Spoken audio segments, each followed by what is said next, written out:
Guys இன்றைக்கி வந்து நாங்கள் பேரியூர் கோயிலுக்கு வந்திருந்தோம் காய்ஸ். திருமண தடை நீங்கிறதுக்காக பேரியூர் கோயிலுக்கு வந்தோம்.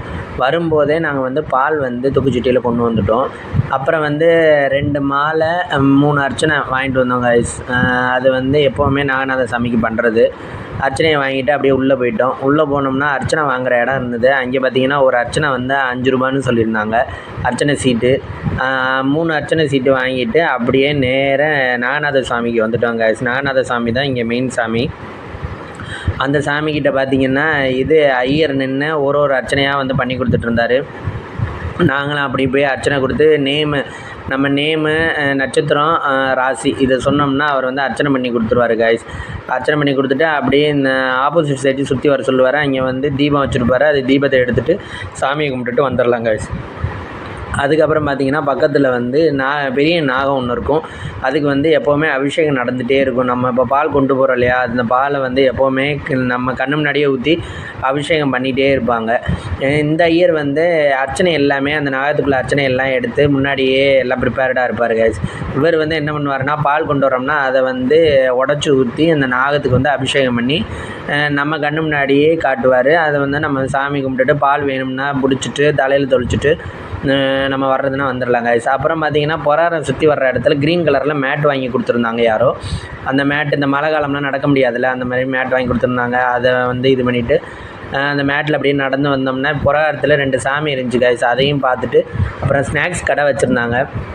அதில் முறுக்கு லட்டெல்லாம் இருந்துச்சு. அதையும் அப்படியே பார்த்துட்டு வெளியே பொறாரத்தில் நம்ம விழுந்து கும்பிட்ற இடத்துல வந்து வெறும் நாகக்கல்லாக இருந்துச்சு கைஸ். அதாவது ஊரணிக்கு மேலே வந்து அந்த கல் சிற்பம் இருக்குல்ல ஓரத்தில், அதில் பார்த்தீங்கன்னா எல்லா ஓரத்துலேயுமே நாகமாக அடித்து வச்சுருந்தாங்க. நாகக்கல்லாக இருந்துச்சு. அடுத்தடுத்து கேப்பு கூட இல்லாமல் அவ்வளோ நாகங்கள் இருந்துச்சு கைஸ். நாகக்கல் இருந்துச்சு. முதல்ல பார்க்கும்போது இதில் பார்த்திங்கன்னா நிறைய தண்ணி இருக்கும். இப்போ பார்த்திங்கன்னா தண்ணி கொஞ்சம் வற்றி போய் தான் இருந்துச்சு. இது நேராக நாகநாத சுவாமிக்கு எதிராகவே இருக்குங்க கைஸ். இந்த குளம் வந்து எதிராகவே இருக்கும். இந்த இதில் வந்து இந்த கோயிலில் வந்து நம்ம வந்து பரிகாரம் பண்ணுறோம் அப்படின்னா நம்மளுக்கு வந்து திருமண தடை நீங்கிரும் அப்படின்னு சொல்கிறாங்க. அதுக்காக தான் நாங்கள் இன்றைக்கி போயிருந்தோம் கைஸ். அப்புறம் பார்த்திங்கன்னா நாங்கள் உட்காந்துருந்த இடத்துலையும் 4 சைடுமே பார்த்திங்கன்னா நாகம், எல்லா இடமுமே நாகமாக இருந்துச்சு கைஸ். ஹலோ லிக்கணம்மா. வணக்கம் வணக்கம். இன்னைக்கு ஞாயிற்றுக்கிழமை காலை நேர வணக்கம். காலையிலைக்கு மத்தியானத்துக்கு சேர்த்து ஓலையே ஏற்றியாச்சு. சோறு குடிக்கிறேன். 2 நேரத்துக்கும் சாதம். 2 நேரத்துக்கு நம்ம கோயிலுக்கு போகலாம்னு இருக்கோம் ஃப்ரெண்ட்ஸ். அதனால 2 நேரத்துக்கும் சாதத்தை போட்டுடலாம். சாதம் வடிச்சு என்ன பண்ணலான் இருக்கீங்க? சாதம் வடிச்சு வெண்டைக்காய் சாம்பார் வச்சு. இன்னைக்கு மட்டன்லாம் எடுக்கல, கோயிலுக்கு போறனால. வெண்டைக்காய் சாம்பார் வச்சு பீக்கிங்க ஏதோ ஒன்று செஞ்சுட்டு சாமி 2 நேரத்துக்குமே சாப்பாடாதானா? ஆமா, 2 நேரத்துக்குமே சாப்பாடாதான். ஒன்று வேணா லெமன் சாதம் நான் போட்டுக்கலாம். கொஞ்சத்தை வேணா இதுவாக பண்ணிக்கலாம், கூப்பிட்டு வச்சு எப்படி வேணாலும் பண்ணிக்கலாம். ஓ சரி சரி. எத்தனை மணிக்கு மேம் போகலான் இருக்கீங்க? இந்த இப்போ போகலாம் கொஞ்ச நேரத்தில் சமைச்சிட்டு. கோயிலுக்கா? இல்லைன்னா போனாதான் இல்லைன்னா வர முடியும். அது எவ்வளோ தூரம் இங்கே இருந்தோம் உங்களுக்கு? எப்படியும் 18-20 கிலோமீட்டர் வரணும். 20 கூட தான் வரும்.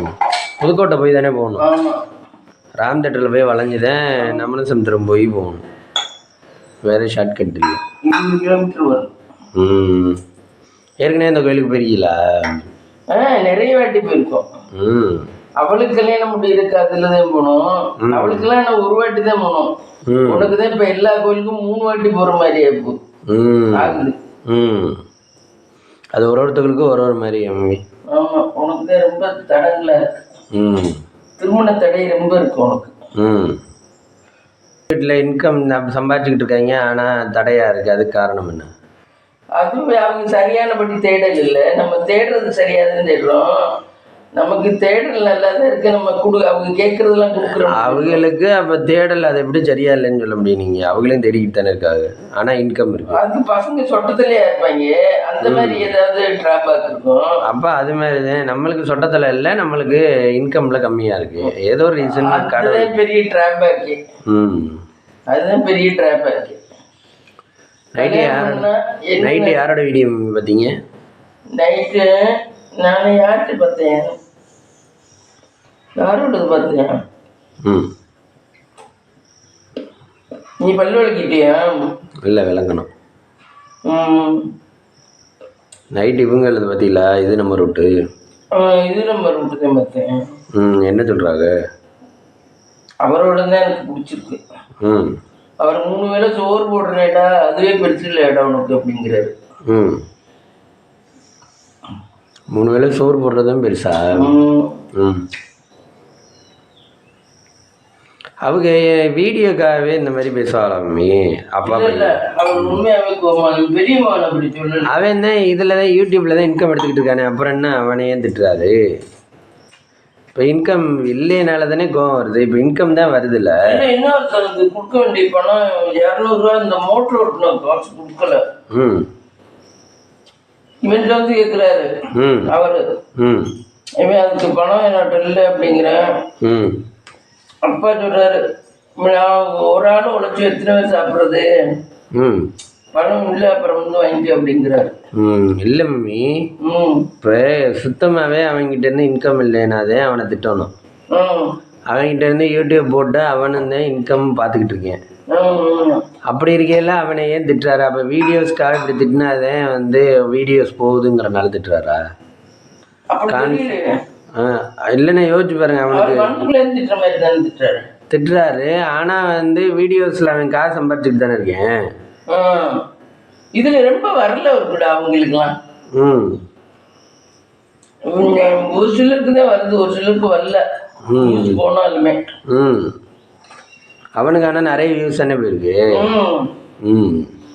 அவனுக்கு லேக்கணக்கில் தான் போகுது. அது எப்படி வியூஸ் போனுச்சுன்னா வரலன்னு எப்படி சொல்ல முடியும்? அப்போ டைம் குறைச்சி தான் வீடியோ போடுறேன். சும்மா 10 நிமிஷம் 5 நிமிஷத்துக்குலாம் ஒரு வீடியோ போடுறேன். அதனாலயா? இது வந்து 1/2 மணி நேரம் 3/4 மணி நேரம் போடுது. ஒண்ணு அவங்க அம்மா ஊர்ல இருந்து வந்ததுக்கு அந்த குட்டி பயங்கரமா இருக்கு. யாரு? சங்கீதா வினோத். அவங்க அப்பா ஊர்ல இருந்து வந்து அவங்க என்ன கொண்டாந்தாங்க, என்ன பிரிச்சு காட்டுறது, அதுவே ஒரு வீடியோவா போடுது. என்ன அதுக்கு சொல்லுது கமெண்ட்ல, இதுவே வீடியோவை போட்டு நீங்க காசு சம்பாதிக்கிறீங்க, நாங்களும் கேனத்தனமா பார்த்துக்கிட்டு இருக்கோம். அவங்கள யார் பார்க்க சொன்னா? சங்கீதா ஒன்றும் பார்க்க சொல்லலையே. அவங்க இன்ட்ரெஸ்ட்டுக்கு இப்போ அந்த மாதிரி போடுறது நாங்கள் தானே போடுறோம். ஒருத்தவங்க வந்து பார்க்குறதுக்கு நல்லா இருக்காங்கன்னா அவங்க பிறந்தது அப்படியே அவங்க சௌரியமாக இருக்காங்க, அதனால அவங்க பலன்னு இருக்காங்க. இதுக்காக நீங்கள் பலன்னு இருக்கீங்க, நான் உங்களுக்கு வந்து இந்த பொருள் விற்க மாட்டேன்னு சொல்ல முடியாதுல்ல. அது அவங்க இருக்காங்கன்னா அது அவங்க திறமையில்லை. அதுமாரி அவங்க அந்த மாதிரி வீடியோ போடுறாங்கன்னா அவங்க திறமையில போடுறாங்க. உங்களை யார் பார்க்க சொன்னா? கரெக்ட் தானே மம்மி? இருந்தாலும் அந்த புள்ள மேட்ரு ஒண்ணுமே இல்லாம போடுது. மேட்ரு ஒண்ணுமே கிடையாது. அம்மா வந்தது, அம்மா வாங்கிட்டு வந்தது, அவங்க வீட்டு உண்மையெல்லாம் சொல்ல மாட்டேங்குது. அம்மா வாங்கிட்டு வந்தது, அம்மா வீட்டுக்கு கொடுக்கறது, இதுகளதான் சொல்லுது. மம்மி என்ன பண்றீங்க? ஏலக்காய். ஏலக்காய் அது எவ்வளோ மம்மி? இது 50 ரூபாய் என் ஃப்ரெண்ட்ஸ். இந்த ஏலக்காய் கைஸ், இந்த ஏலக்காய் பாருங்க 50 ரூபாய். பரவாயில்லையா? என்னன்னு சொல்லுங்க. பரவாயில்லையா? இது எவ்வளவு கிராக்கி? பரவாயில்லையா? ஏலக்காய் நினைக்க வேண்டும். ஏலக்காய் இந்த நம்ம குடிக்கிறதுல ஒரு மருந்து, அதுக்கு ஏல அரிசி போட்டாதே அது நல்லதான். நான் இத்தனை நாள ஏல அரிசி போடாமலே தான் குடிச்சேன். இங்க மார்க்கெட்ல என்ன வாங்கிருக்கீங்க மம்மி? மார்க்கெட்ல எலுமிச்சம்பழம், இது வந்து கருகாப்பிலை 5 ரூபா, தேங்காய் 10 ரூபா, வெண்டைக்காய் 10 ரூபா. இதெல்லாம் மார்க்கெட்ல. எலுமிச்சம்பழம் எவ்வளவு? 5 ரூபா. ஏன் மம்மி இவ்வளவு எலுமிச்சம்பழம் இருக்கு? 5 ரூபாய்க்கு தான் இருந்தாரு. அவங்க நிறைய வச்சிருந்தாங்கன்னா நம்மளுக்கு நிறைய தருவாங்க, கம்மியா வச்சிருந்தாங்கன்னா கம்மியா தருவாங்க. சரிவா, இந்த சாமிக்கு பால் நெய்வேத்தியம் பண்ணிட்டு இருந்தோம். இங்கே ஆல்ரெடி விளக்கேற்றிட்டாங்க கைஸ். நம்ம பொன்னன் சாமி தான் டாப்பாக இருக்கா? அது என்ன சாமி? நம்ம மேலே இருக்கு பொன்னன். இந்த அதுவும் பொன்னன், இதுவும் பொன்னன். கடவுளே நல்லபடியாக வச்சுக்கோங்க.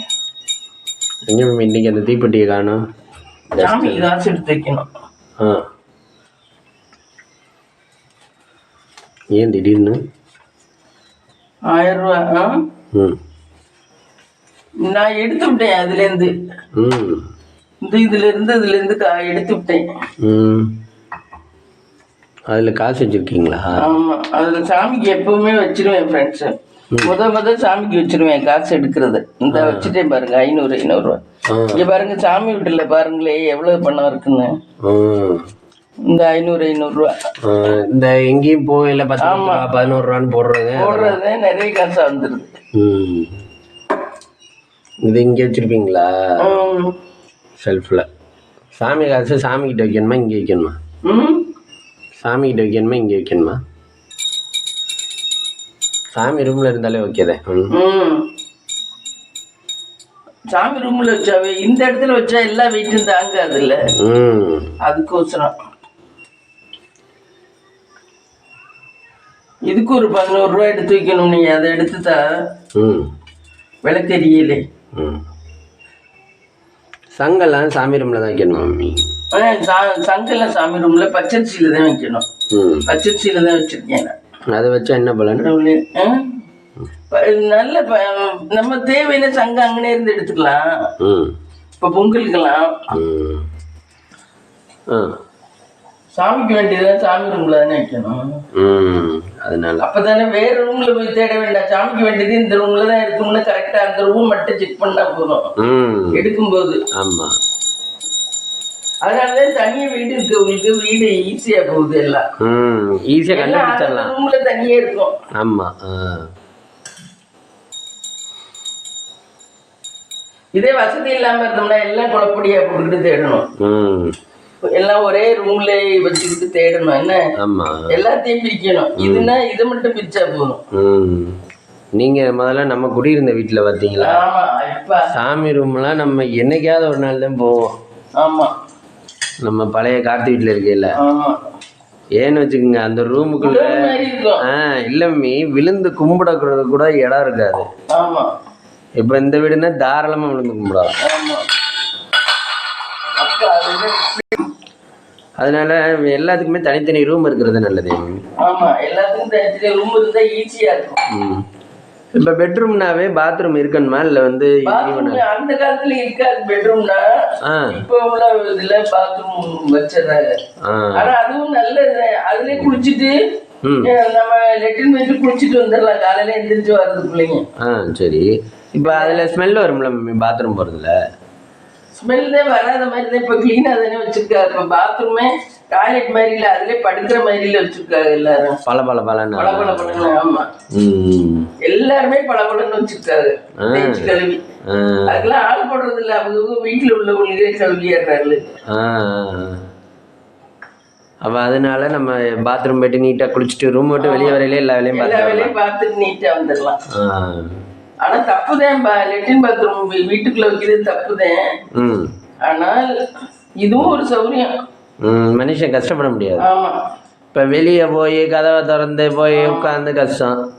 இது அந்தந்த ரூம்ல வச்சிருக்காங்க. இந்த பெங்களூர்ல நான் சொன்னேன்ல அந்த அம்மா, அவங்க வீட்டுல அத்தனை ரூம்லயே லெட்டின் பாத்ரூம். நீ என்ன வேணாலும் பண்ணிக்கலாம் வீட்டுக்குள்ள. வீட்டுக்குள்ளன்னு போயாச்சுன்னா தனி உலகம் தான். தனி உலகம் தான். டிவி, ஐயோ அவங்க வீட்டுல டிவி ஹால்ல ஒண்ணு இருக்கு, எல்லா ரூம்லயும் இருக்கு டிவி. அவ்வளவு வசதியா நம்ம அவருக்கு அந்த அம்மா. திவிகளை சாந்தாமுத்துவ வரவேற்றது அந்த அம்மா. அதனாலதான் அவங்களுக்கு தனி ரூம் கொடுத்துருக்கா. அவ்வளவு வசதியா இருக்கா. டிவி எங்க வேணாலும் இருக்கு, எங்க வேணாலும் பாத்துக்கலாம். கால்ல இருக்குது மட்டும் கொஞ்சம் பெரிய ப்ராஜெக்ட் மாதிரி பெருசா இருக்கு. மிச்சம் எல்லாம் ஓரளவு. மத்த ரூம்லயும் டிவி இருக்கா? எல்லா ரூம்லயும் இருக்கு டிவி. பரவாயில்ல, அப்ப நல்ல வசதியா இருக்கா. நல்ல வசதியா இருக்கா பெங்களூர்ல. இப்ப முத்துமினாவெல்லாம் அந்த மாதிரி இருக்கலாம். அந்த குடவுனுக்குள்ளே உட்கார்ந்துக்கிட்டு ஒரு ரூமுக்குள்ளே உட்கார்ந்துட்டு இருக்கா. அடுத்து கொஞ்சம் பணத்தை கொடுத்து ஏமாந்துட்டு உட்கார்ந்துட்டு இருக்கா. இவங்க பொழப்பு கேட்டா அப்பா. ஒருத்தவங்களுக்கு ஏமாறுறது பிடிக்குது. ஏமாறுறது எப்படிதான் பிடிக்கும்? யாருக்குதான் பிடிக்கும்? இல்ல ஒரு சிலருக்கு பிடிக்கும். அவங்க நம்மளை பாராட்டணும்னு இப்போ கேட்கும் போதே கேள்வி. இப்போ சொல்கிறா இல்லை அவங்கள்ட்ட கணேஷ் வரையிலே, சார் நல்லா இருக்கீங்களா சார்? நல்லா இருக்கீங்க சார். சார் உங்களை பார்க்கறதுக்கு ஆள் வரணும்னாங்க, நீங்கள் எப்போ ஃப்ரீயாக இருப்பீங்க? என்னையை பார்க்கறதுக்கு எதுக்கு ஆள் வராங்க? இல்லை சார் நான் ஒரு ஆளை கோர்த்து விடலாம்னு இருக்கேன் உங்கள்கிட்ட.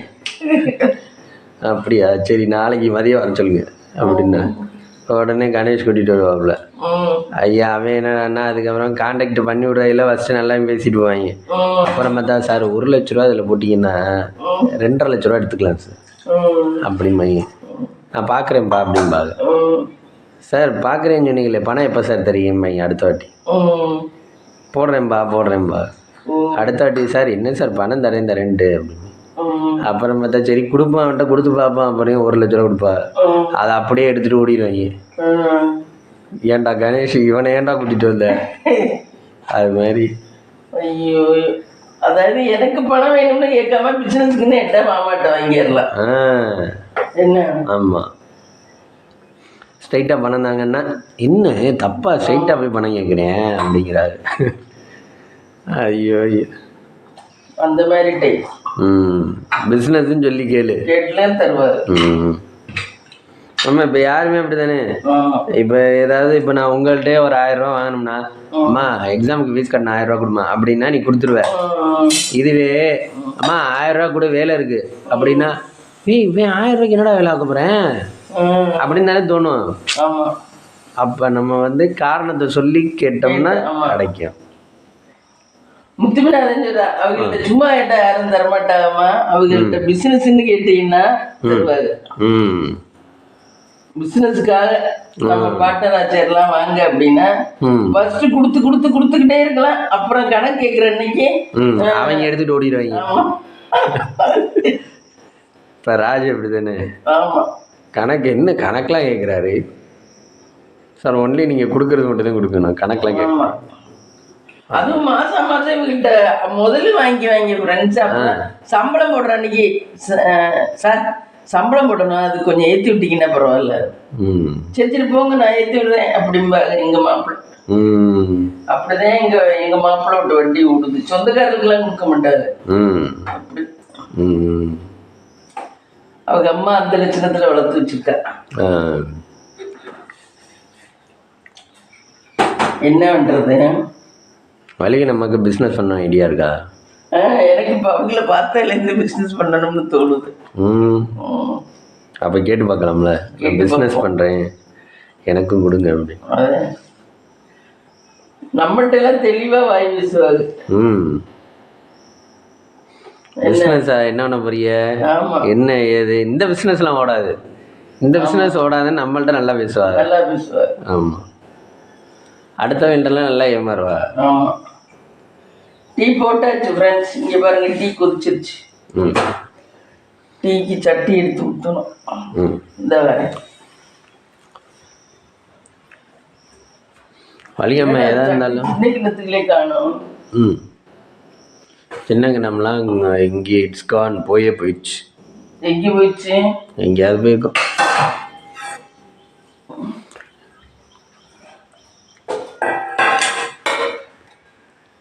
அது என்ன காய் மம்மி? பீர்க்கங்காயா? இது என்னது? இதுல ஒரு டம்ளர் பால் இருக்கு. தெரியலையே, உருட்டி வச்சிங்கன்னு நினைக்கிறேன். ஆஹா, என்னடா அது? ரதனியா கேஸ் அப்புறம் என்ன மம்மி ஆச்சு? ரதனியா கேஸ் என்னாச்சுன்னு தெரியல. அது தலையிட்டு முடிஞ்சு வச்சு பாவம். சொல்லி என்னன்றது நினைச்சாவே வருத்தமா தான் இருக்கு. அந்த பொண்ணா நினைச்சா ரொம்ப இன்னமும் கூட நமக்கு இப்ப நம்மளுக்கான காயம் பெத்த அம்மாவுக்கு எப்படி இருக்கு யோசிச்சு பாரு. அவங்க அப்பா தாடியும் ஷேவ் பண்ணல, இதுவும் ஷேவ் பண்ணல, அப்படி இருக்காரு. எப்படிடா பண்ண முடியும்? மகாலட்சுமியே போச்சு. இனி அவங்க வாழ்ந்த வாழ்க்கைக்கு அர்த்தமே இல்லாம இல்ல போச்சு.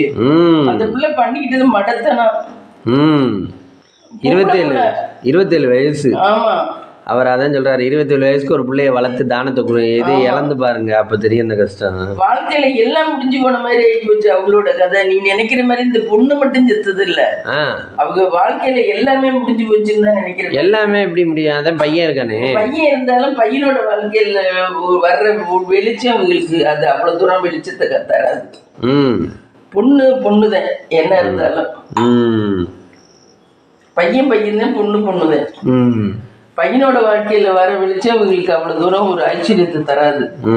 அது எப்படின்னு தனியே தான். அப்ப இவங்க அந்த பொண்ணை எப்படி பார்த்துருந்துருக்கணும்? அதான் சொல்றேன், அதுதான் அவங்க விட்டது. இனிமேல் இவங்க வாழ்க்கை ரொம்ப நரகுந்தேன். உண்மையில நான் சொல்றேன் கேட்டுக்க.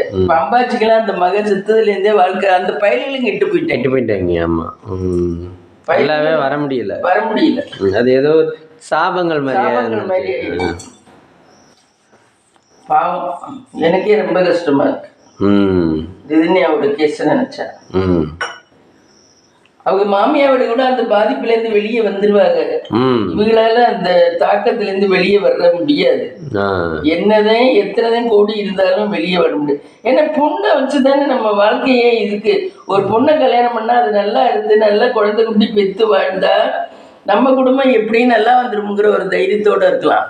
இது அதுக்காக நம்ம ஒரு பொண்ணு கெட்ட இது நம்மள திட்டினாலும் கத்தினாலும் நம்ம சாமிகிட்ட எல்லாம் கேள்வி வேண்டக்கூடாது. என்ன, அந்த பொண்ணு நல்லா இருந்தாதான் நம்ம குடும்பம் நல்லா இருக்கும்.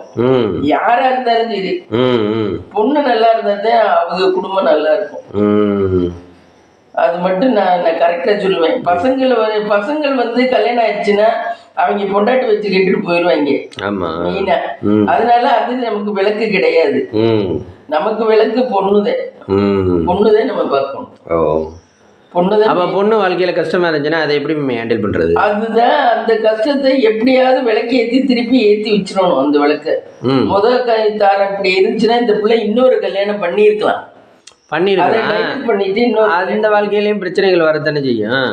இப்போ நிறைய இப்போ நிறைய பேர் நம்மளுக்கே சொல்றாங்க, டைவர்ஸ் ஆனவங்களை கேட்டோம்னா ஜாதகம் பார்த்தோம்னா அது சரியா வராது, அது சரியா வராதுன்னு சொல்றாங்க. ஆனா வந்து எல்லாம் பார்த்துதான் செய்யறாங்க. ஆனா அவங்களுக்கு திரும்ப வாழ்க்கையில பிரச்சனைகள் வரத்தானே செய்யுது. அதெல்லாம் வரத்தான் செய்யும். ஆனா நம்ம பொண்ணுகளை எந்த காரணத்தை கொண்டு இழந்துடக்கூடாது. பொண்ணுகளை உயிரை இழக்கக்கூடாது. ரெண்டாவது லைஃப் எப்படியாவது அமைச்சு கொடுத்துடணும். அதோட வாழ்க்கையில தான் நம்மளுடைய சுபிட்சமே இருக்கு. ஒரு பொண்ணு வந்து நல்லா வந்துச்சுன்னா நம்ம குடும்பம் நல்லா வந்துரும்னு அர்த்தம். புரியுதா? அதனாலதான் இந்த பொண்ணோட சாபம் பெருசுன்னு சொல்றாங்க. பொண்ணு அடி வாங்கிச்சுன்னா நம்ம வாழ்க்கை வீணா போயிடும். பெத்தவங்க வாழ்க்கை அவங்க மாமியாவோட கூட எப்படியோ அதை விட்டு ரிதன்யா வீடு வர்றதுதான் கஷ்டம். அந்த பையனுக்கும் கல்யாணம் பண்ணாலும் அவனுக்கு ஒரு அதுல ஒரு அவனுக்கு கூட மாறிடுவேன். அவன் ஒய்ஃப் வந்த உடனே ஒய்ஃப் ஒரு பொண்ணு தானே, அதை வச்சு அவன் மாறிடுவேன். ஆனா இவங்க ரெண்டு பேருக்கும் அந்த அடிப்படை மாறவே மாறாது பெத்தவங்களுக்கு. அதுவும் இத்தனை வருஷமா எவ்வளவு கஷ்டப்பட்டு வளர்த்துருப்பா. இப்ப நம்ம சொல்றோம், நீங்க சொல்றீங்கல்ல, ஒரு ஈ கொசு கூட புள்ள மேல உட்காந்துச்சுன்னா கடிச்சிச்சுன்னா போச்சு போ அப்படின்னு நான்லாம் ஃப்ரெண்ட்ஸு கேளுங்க, பிள்ளைய சத்த நேரம் அழுதா பெட்ல இருந்து வந்து தூக்கிடுவேன். எங்க அம்மா தூக்குங்காட்டியுமே பெட்ல இருந்து இறங்கி வந்து தூக்கிடுவேன். அதான் எங்க அம்மா சொல்லுவாங்க, சத்த நேரம் அழுக விட மாட்டேங்கிறேன் அவங்களோட பிள்ளைய அப்படிம்பாங்க. அப்படி தூக்கிடுவேன். தூக்கி இறங்கி வந்து நான் பிரசவம் ஆகிதான் கிடப்பேன்.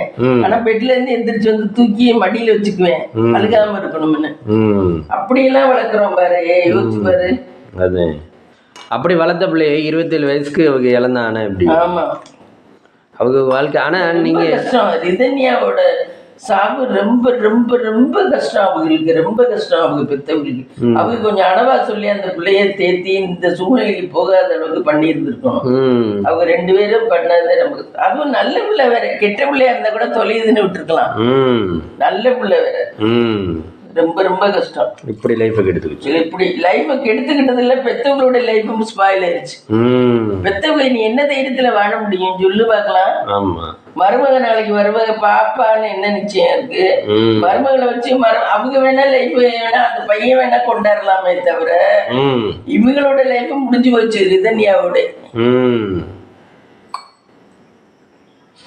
எப்பவுமே பொம்பளை பிள்ளை ஐஸ்வர்யமா நல்லா இருந்தா தான் அடுத்து நல்லா இருப்பாரு.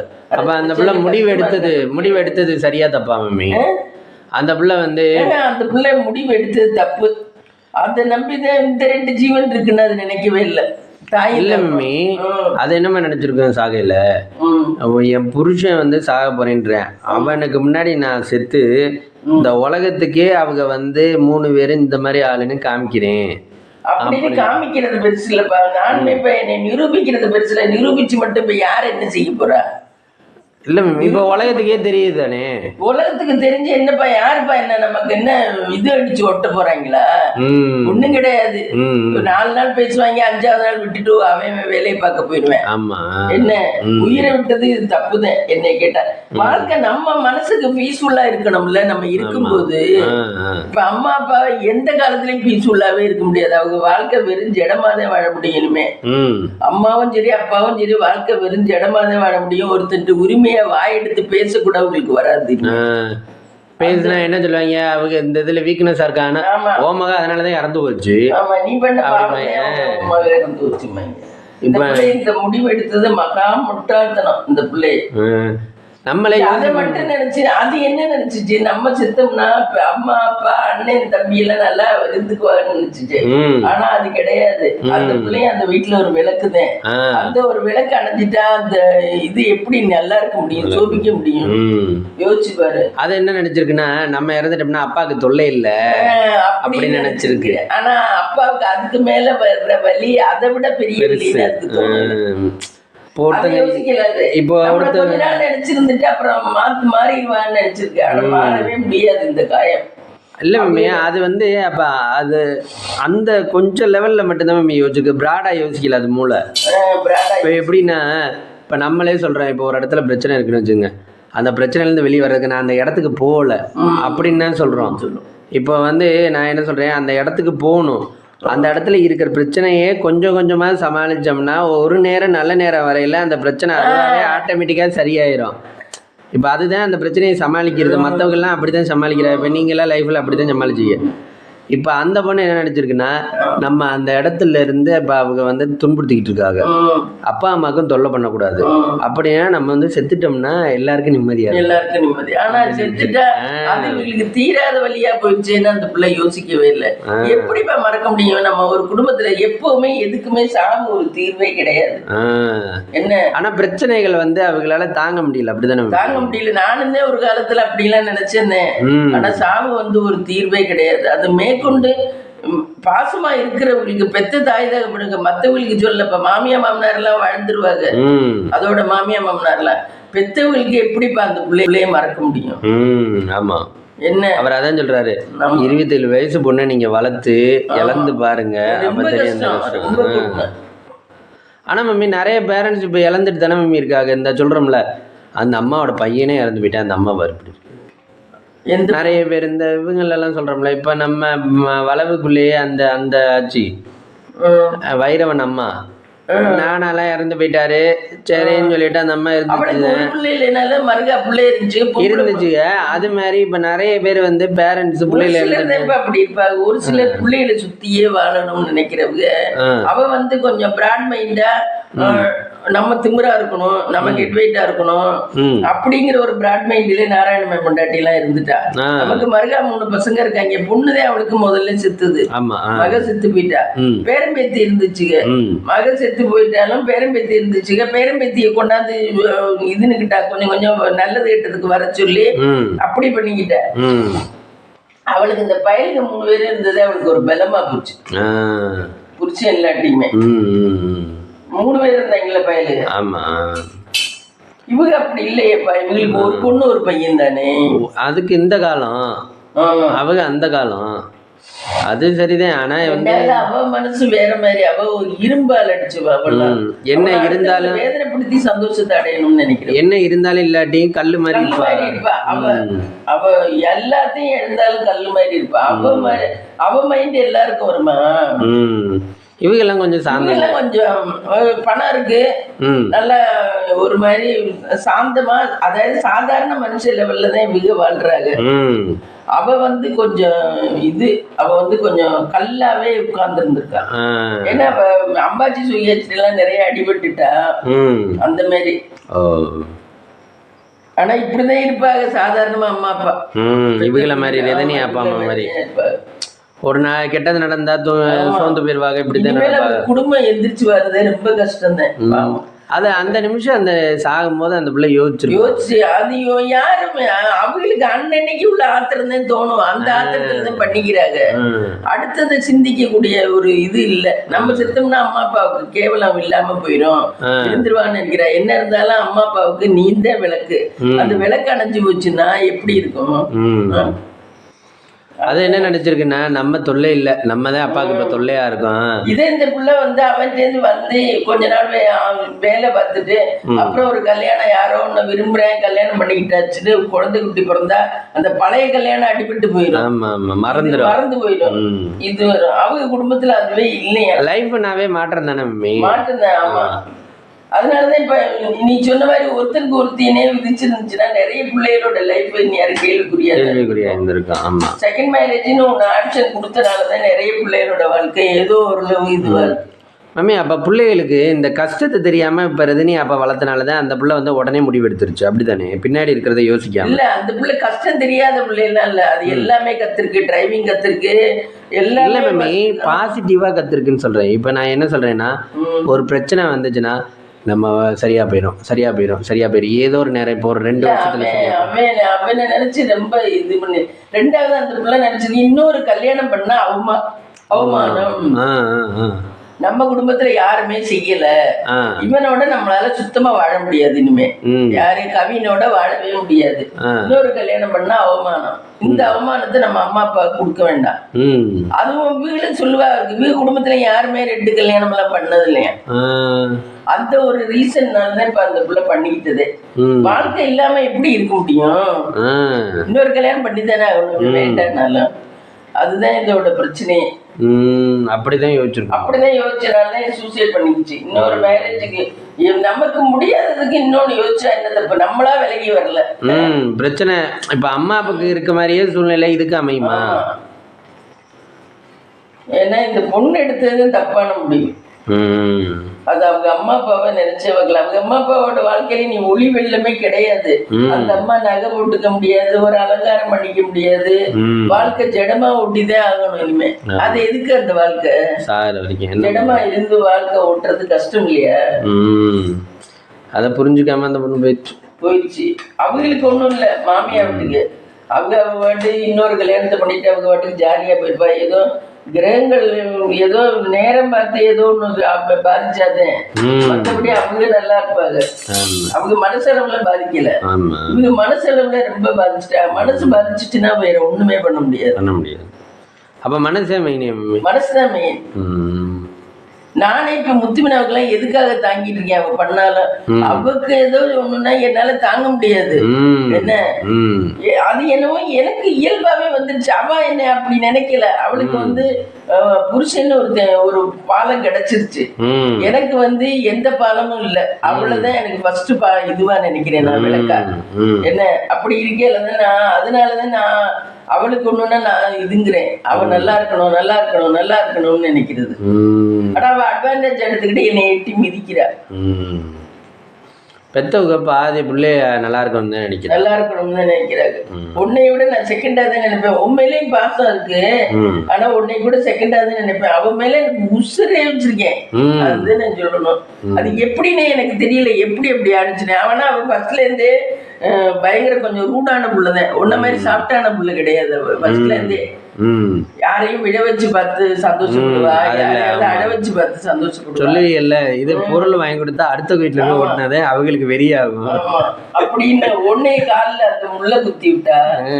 இருந்தாலும் என்னால அந்த பாசத்தை மாத்திக்க முடியல. அது எனக்கு சாகுற வரைக்கும் நீ சொன்னாலும் நான் யாராலையும் அது ஒரு ரத்தத்திலேயே ஊறி போச்சு. அது இனிமே மாறவே மாறாது. அவ செஞ்சாலும் செய்யாட்டி என்னால மாத்திக்க முடியாது. எது செஞ்சாலும் நீ கேட்டு உண்மையிலேயும் பாசம் இருக்கு, ஆனா அந்த அளவு இல்ல. ஏன்னா மூத்ததா பிறந்த இது ரிதன்யா மூத்ததா. ஆமா பார்த்தா அவங்களால தாங்கவே முடியாது, பாவம். ரிதன்யா மூத்ததா, மூத்த பிள்ளை. அவங்க வாழ்க்கை போச்சு, இவங்க பெத்தவங்களோட வாழ்க்கை போச்சு. அவங்க கொஞ்சம் அக்கறையா இருந்திருக்கலாம். எப்படி அக்கறையா இருப்பாங்க? இல்ல மேமே, அந்த பொண்ணு இங்க வரையில விடுமா பாத்துக்கலாமா அவர் தெளிவா மாப்பிள்ளைகிட்ட பேசியிருக்கலாம். அவ இப்படி நீங்க எல்லாம் இப்படி பண்றீங்களா அப்படி பண்றீங்களா அப்படின்னு சொல்லி பேசியிருந்திருக்கலாம். கொஞ்சம் பேசாததான் கொஞ்சம் ப்ராப்ளம். அப்படியா? இல்ல சொல்றேன் நானா. இந்த இந்த ஓட்டு போட்டு தட்டைங்கண்ணா இந்த ஏதோ அது வாழ்க்கை போச்சுப்பா. ஆமா ரஜினி அப்பாவும் ரஜினி இறந்து போச்சு. ஆத்மா சாந்தி அடையும். ஆமா அவங்க அம்மா அப்பாவோட வாழ்க்கை போச்சு, ரஜினியாவது செத்து போச்சு. அதை விட்டு இவங்க அம்மா அப்பாவோட வாழ்க்கை இருக்கிற வாழ்க்கை நரக்கமா போயிடும். இனிமேல் இருக்கிற வாழ்க்கை ரஜினி சொல்லுவேன் பாத்தியா ஒரு படத்துல, பிள்ளைய கெட்டு போனா நம்ம வாழ்க்கையே நரக்கமாயிரும். பெத்த பிள்ளைய கெட்டு போயிடுச்சுன்னு வையி நம்ம அப்புறம் வாழ்றதுல அர்த்தம் இல்ல. இந்த பிள்ளை இப்ப கெட்டு போன மாதிரிதான் அர்த்தம், இது செத்து போனதும் அதே மாதிரிதான் அர்த்தம். இது செத்து போச்சே தவிர வெளியில வேணா பேரு இதுங்களாமே தவிர இவங்களுடைய வாழ்க்கை முடிஞ்ச மாதிரிதான் அர்த்தம், பெத்தவங்களோட வாழ்க்கை முடிஞ்ச மாதிரிதான் அர்த்தம். இல்லை மேமி இப்போ நிறைய பேர் அப்போ வந்து பெத்த பிள்ளைய வந்து குடிச்சுட்டு தெரியுதுங்க, ஆம்பளை பையலுக்கு குடிச்சுட்டு தெரியுறாங்கன்னு வச்சுக்கோ, 2 பிள்ளைய பெற்றுருக்குதுங்க. குடிச்சான்னா கூட அவன் சம்பாரிச்சு அவன் குடும்பத்தை கொண்டாந்து அவனுக்குன்னு ஒரு வாரிசை உருவாக்கிட்டான்னா அது வந்து கெட்டதுல சேர்க்க முடியாது. இல்ல மேமி நீங்க இப்ப சொன்னீங்க இல்ல பிள்ளைய கெட்டு போச்சு என்னன்னா குடிக்கிறது கெட்டு போறது தானே இல்லையா? குடிக்கிறதுனா ஏன் பண்ணிட்டு குடிச்சான்னா தப்பு இல்ல, தேவைக்கு அளவா குடிச்சா தப்பு இல்ல, அது தப்பு இல்ல, அது என்ஜாய்மெண்ட் தான். அது வந்து அது ஒரு என்ஜாய்மெண்ட் தான். அதை விட்டுட்டு சம்பாதிக்காம குடிக்கிறேன் இதுங்காம குடிக்கிறேன் அப்படின்னு லைஃப் ஒய்ஃபை பார்க்காம பிள்ளைய பார்க்காம குடிச்சுக்கிட்டு எல்லாம் கிடந்தானா அது குடும்பம் கெட்டு தானே போயிடும். எதுவுமே செயல் லவ் வந்து தப்பே கிடையாது. லவ் பண்ணா ஒருத்தர் மேன்மையாதே வருவேன். நான் என்னைக்கும் சொல்றேன், லவ்வுக்காக ஓடுறவன் கண்டிப்பா ஜெயிப்பேன் வாழ்க்கையில. லவ்வுக்காக ஓட உனக்கு தெம்பு வேணும், உனக்கு திராணி வேணும், எல்லாம் வேணும். லவ் வந்து ஈஸியா ஒரு பொண்ணு பண்ணிடாது. உன்னை பார்த்து பிடிச்சிருந்து உன்னோட ஆக்டிவிட்டிஸ் பிடிச்சிருந்தாதே லவ் பண்ணுங்க. அதுவும் இந்த காலத்து பிள்ளைய பயங்கரம். லவ் எல்லாம் தப்பே கிடையாது. அதுல ரஜினி அந்த படத்துல அப்படி சொல்றேன்னா அவன் கெட்ட வழிக்கு போயிருவேன், கெட்டவங்களோட கூட்டு சேர்ந்துருவேன். அப்பாவை கொள்றதுக்கு எவ்வளவு நேரம் ஆயிரும், அம்மாவை கொள்றதுக்கு எவ்வளவு நேரம் ஆயிரும், கெட்டவனோட சேர்ந்துருவேன். அதுதான் பிள்ளைய கெட்டு போச்சுனான்னு அர்த்தம். என்ன தண்ணி அடிக்கிறதும் இதுவும் கிடையாது. கெட்டு போச்சுன்னா என்ன அர்த்தம்னாக்க ஒரு புள்ள வந்து அப்பாவை கொல்ல வருது, பெத்த புள்ளைய கொல்லுது, பொண்டாட்டியை கொல்லுது, அம்மாவை கொல்லுதுன்னா அந்த தைரியம் அவனுக்கு வந்துருச்சு அந்த படத்துல. அதனாலதான் ரஜினி சொல்றேன், நீ வந்து இனிமேல் இருக்குதுல அர்த்தம் இல்லைன்னு ரஜினி அவனை சொல்றேன். இது இந்த இதுல இந்த பிரியாணி அபிராமி மாரி பெத்த பிள்ளைகளே கொள்றது அதெல்லாம் இனிமே இருந்து பிரயோஜனம் இல்லை. அந்த பிள்ளையெல்லாம் சுட்டு தள்ளனா அந்த பிள்ளைகள அண்ணனுவா அதை படுக்க வச்சு விஷத்தை ஊத்தணும். நானா இருந்து அப்படித்தான் பண்ணிருப்பேன். இது எப்படி இந்த பிள்ளைகளுக்கு 5 மாத்திரை 6 மாத்திரை கொடுத்துச்சான் அபிராமி. 5 மாத்திரை 6 மாத்திரை கொடுத்து அந்த பிள்ளைய சாகலையா. அப்ப இந்த பிள்ளைய படுக்க வச்சு அந்த விஷத்தை கொடுத்தா அந்த வலி அப்பதானே தெரியும். என்ன இதெல்லாம் சின்ன விஷயம் இல்ல. ஆனா இந்த பிள்ளை பண்ணாச்சுன்னா இது மேலேயும் அவ்வளவு தப்பா எனக்கு தெரியல. இது அவனோட உந்துதலின் பேர்ல தான் பண்ணி. யாரு அந்த பிரியாணி கடைக்காரன் டீ ரெடி சாப்பிடலாம். நீ அம்மா அப்பாவோட வாழ்க்கை முடிஞ்சு போச்சு. ரொம்ப மனசு கஷ்டமா இருக்கு. அவங்க இவ்வளவு பணம் இருந்து நீ செல்வாக்கு இருந்தும் வாழ்க்கை முடிஞ்சு போச்சு. செல்வா டீ சாப்பிட்டு பார்க்கலாம். அவங்களோட வாழ்க்கையில ஒரு பெரிய இருட்டுதான். ஹலோ ஃப்ரெண்ட்ஸ், இன்னைக்கு பிரேக்ஃபாஸ்ட் அண்டு லஞ்ச் பார்த்தீங்கன்னா என்னென்னா ஒரே சாதம் தான் வடித்தேன். காலைக்கு லெமன் சாதமாக தாளித்து விட்டேன்.